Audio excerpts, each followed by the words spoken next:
के वरिष्ठ अधिवक्ता गौरव यादव जी हमारे बीच हैं और शोषित पीड़ित वंचित समाज के लिए मंचों के माध्यम से लड़ाई लड़ते रहते हैं। यहाँ तक कि देश की महिला, चाहे वो आंगनवाड़ी की हो या अन्य किसी संस्थान की हो, उनकी भी आवाज़ जो है सुप्रीम कोर्ट के माध्यम से काफ़ी समय से लड़ रहे हैं। सबसे पहले हमारे चैनल पे गौरव यादव जी आपका हार्दिक स्वागत है। बहुत बहुत स्वागत है। और मैं अब शिक्षा मित्रों का ही नहीं, संगठन का मनरेगा संघ जो है, अखिल भारतीय मनरेगा संघ है, और मध्यमान भोजन बनाने वाले रसोइया संघ है, उसका भी विधिक सलाहकार हूँ।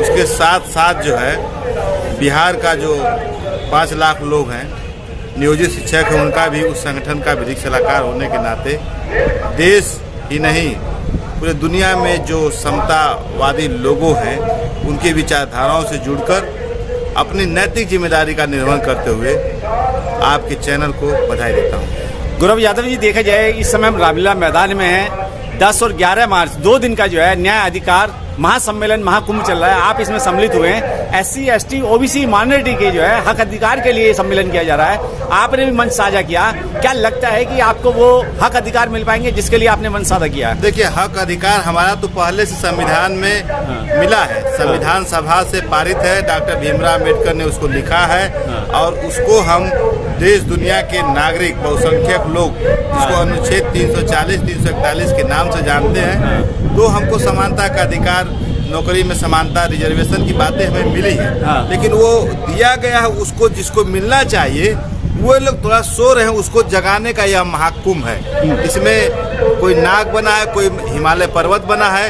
इसको जब फेंटने के बाद जो उसकी मलाई निकलेगी, उसमें जो अमृत निकला है, उस अमृत को तथागत गौतम बुद्ध जैसे आप लोग हो कि आज उसको आप यहाँ रामलीला मैदान से, हमारा गांव में जो साथी बैठा हुआ है, उसको इतने ओजस्वी विचारों को, ऊर्जावान विचारों को, अनुभवी विचारों को, जो काम करने वाले हैं संगठन में, चाहे बाबा साहब के साथ काम करने वाले लोग हों, चाहे कांसीराम के साथ करने वाले हों, BP मंडल के साथ काम करने वाले लोग हों, काका कलेरकर के समकक्ष के लोगों को यहाँ पे बुजुर्ग लोग आए और उनको विचार सुना गया, तो एक नई प्रकार की यहाँ से जो ऊर्जा मिली है, जो लोगों को संविधान की जानकारी मिली है, मैं समझता हूँ कि हमारा बहुसंख्यक समाज जिसमें ST, OBC, ST है, निश्चित रूप से अपने अधिकारों के प्रति सजग होगा।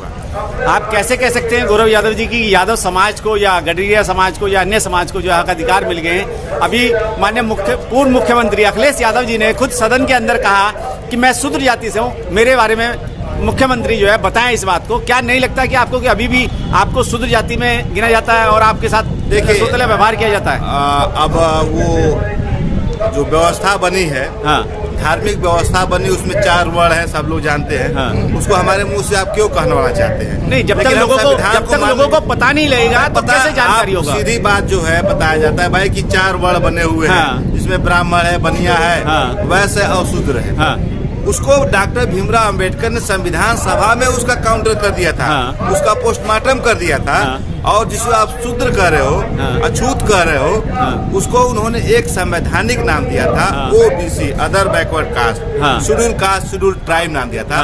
तो हम संवैधानिक दायरा में रहते हुए, संवैधानिक विचारों के लोकतंत्र को मानते हुए, अपने देश और अपने लोगों की आवाज को आपके माध्यम से माननीय कोर्ट में और जितने भी सामाजिक सभा होती है, संगोष्ठियाँ होते हैं, उसमें फैलाने का, बताने का काम करते हैं। और यादव जी, आप जो गिनाए हैं आपने, आप तो मोहन भागवत जी भी कहते हैं कि जातियां तो पंडितों ने बनाई हैं। देखिए, मोहन भागवत जैसा विद्वान आदमी इस संसार में दूसरा कोई नहीं है। हमारे यहाँ बहुत कहावत है पूर्वांचल में, एक हाथी होता है, उसको कंट्रोल करने वाला जो ड्राइवर होता है उसको पीलवान बोलते हैं, और आप लोग पढ़े लिखे हो तो उसको महावत बोलते हैं। तो एक महावत जो है, एक विशाल का इस पृथ्वी के सबसे जीवित प्राणियों में सबसे बड़ा होता है, उसको कंट्रोल कर लेता है।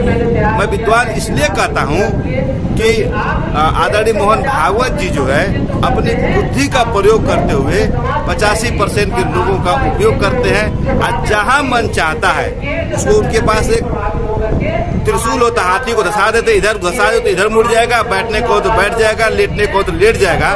तो उस विद्वान आदमी की मैं बहुत प्रशंसा करता हूँ कि आप में इतनी क्षमता है कि आपके ही समझ 85 लोग जो है आपके इशारों पे काम करते हैं। और उन्होंने क्या कहा है वो अपने हित में कहा है। मैं आपके यहाँ मीडिया में बोल रहा हूँ तो अपने समाज के हित के बारे में बोल रहा हूँ। मोहन भागवत जी अगर काम कर रहे हैं, कोई चीज बोल रहे हैं, तो अपने समाज के हित के बारे में बात बोल रहे हैं। ये तो सीधी सी बात है, इसको आप लोग तिल का ताड़ क्यों बनाते हैं? सर हम लोग नहीं बल्कि आप लोग ताड़न को आप कहते हो, ढोल गंवार सुत पशु नारी, ये सब ताड़न के अधिकारी। और ताड़न का जो शब्द है उसका संधि विच्छेद किया है, समझाना, शिक्षा देना, और आप लोग उसे कहते हैं वो मारना पीटना। अब देखिए जी, अब ये ताड़न हो चाहे फारण हो, चाहे कोई शब्द हो, आपको संविधान पढ़ने से किसने रोका है? ये तो आपकी बात है कि आप संविधान पढ़ोगे कि धार्मिक किताब पढ़ोगे, आप आईपीसी पढ़ोगे कि कोई उपन्यास पढ़ोगे। आप जो पुरानी बातें हैं, आज के वर्तमान से अयोध्या के निवासी तुलसीदास जी, सरजू नदी किनारे रहने वाले जो क्या लिखे हैं साहित्य में, तो गौतम बुद्ध की बात क्यों नहीं बताते हैं आप लोग?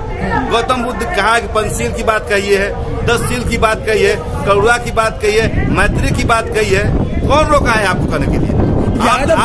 आज के समाज के लोगों में उन्होंने ताड़न की चौपाई कर रहे हैं, तो आप उद्धम शरणम गच्छामि कहिए, धम्मं सम्मं गच्छामि कहिए, संघम शरणम गच्छामि कहिए, परापताड़ी वे रमणी शिखापतन समाधि यानी कहिए, अनानी दाना वे रमणी समाधि यानी समाधि कहिए। इसको कौन रोका है आपको? रोका ना सर, शिक्षा की जननी सरस्वती है। नहीं, शिक्षा की जननी आपका दिमाग है ना। किताबों में जो किताबों में तो गंदी बातें लिखी हैं। कुछ किताबें होती है जिसमें बहुत अश्लील बातें लिखी हैं, उसका क्यों नहीं आप वर्णन कर रहे हैं? सर क्वेश्चन जब आता है ना, शिक्षा की जननी कौन है, नहीं तो सरस्वती का टिक लगाया जाता है। आप देखिए मीडिया में लोगों में, ये जो आज की जो मीडिया है, सत्ता पोषित मीडिया है। आप आए हैं ओबीसी महाकुंभ में, हमको लेके चले गए आप रामायण की चौपाई में।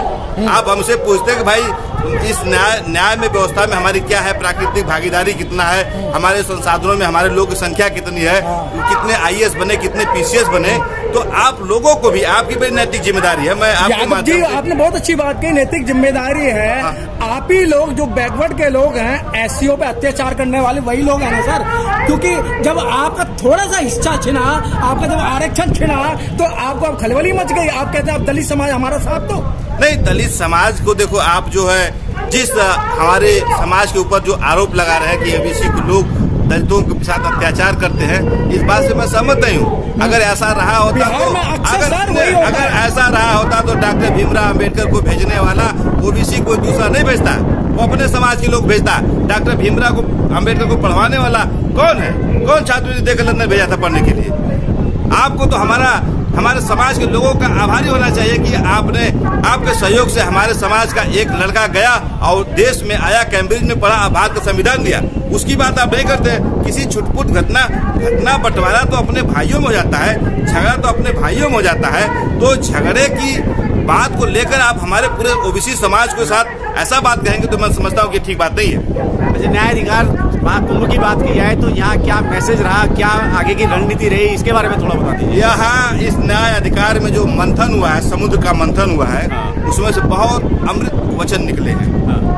अमृत वचन जो निकले हैं वो फैल गया है पूरे देश के हर गांव में, और वो वचन जो है लोगों के कानों में, दिमागों में, आंखों में से जाता हुआ जो है उनके शरीर में चला गया है, और रक्त उनका खौल रहा है कि हम अपने अधिकारों के लिए, अपने संसाधनों के लिए अब एकजुट कर अपने एसटी, ओबीसी, एसटी के लोगों के साथ मिलकर लड़ाई लड़ेंगे। चलिए।